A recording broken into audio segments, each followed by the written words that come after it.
ईंधन, यही तो है जो हमारी दुनिया को चलाता है। पर क्या कभी सोचा है कि एक आदर्श ईंधन जैसा कुछ होता भी है? मतलब कौन सा फ्यूल सबसे अच्छा है? आइए आज इसी की खोज पर निकलते हैं। जरा सोचिए, हमारी गाड़ियां, घर, बड़ी बड़ी फैक्ट्रियां, ये सब चल कैसे रहा है? आखिर वो कौन सी ताकत है जो इन सबको दौड़ा रही है?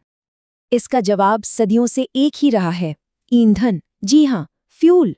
एक ऐसी चीज जो जलने पर अपनी एनर्जी रिलीज करती है और बस हमारी दुनिया चल पड़ती है। लेकिन क्या सारे फ्यूल्स एक जैसे होते हैं? बिल्कुल नहीं।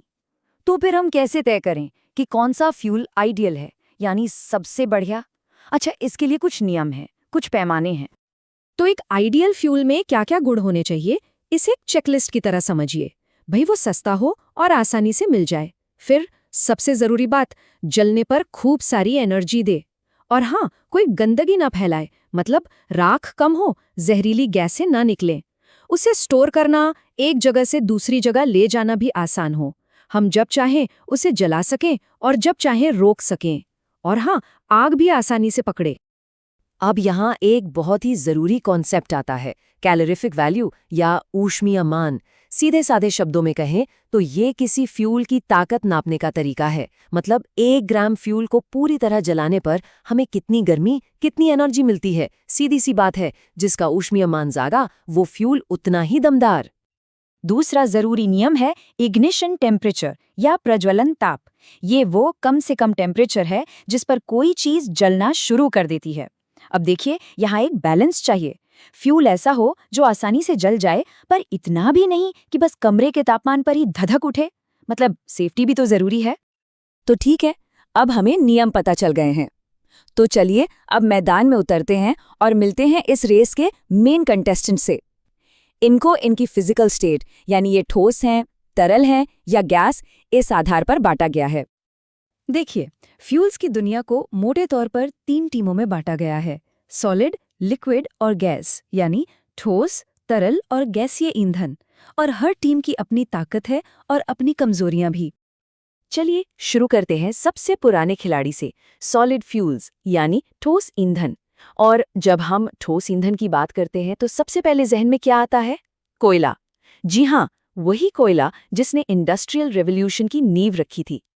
लेकिन मजे की बात यह है कि सारा कोयला एक जैसा नहीं होता। इसकी भी अपनी क्वालिटी होती है, जो इस बात पर डिपेंड करती है कि उसमें कार्बन कितना है। जैसे जिसमें 85% से ज्यादा कार्बन है, वो एंथ्रेसाइट, वो सबसे बेस्ट क्वालिटी का माना जाता है। और जिसमें सबसे कम कार्बन होता है, जैसे पीट, वो सबसे लो क्वालिटी का होता है। कोयले के बाद आते हैं हमारे आज के जमाने के चैंपियंस, लिक्विड और गैस फ्यूल्स। मतलब पेट्रोल, डीजल और दूसरी तरफ नेचुरल गैस और हमारे घरों की एलपीजी। आज हमारी गाड़ियां और घर ज्यादातर इन्हीं पर तो चल रहे हैं। मगर लिक्विड फ्यूल्स और खास तौर पर पेट्रोल अपने साथ एक नई प्रॉब्लम लेकर आए। एक ऐसी दिक्कत जो इंजन के अंदर होती है और जिसकी आवाज किसी को अच्छी नहीं लगती।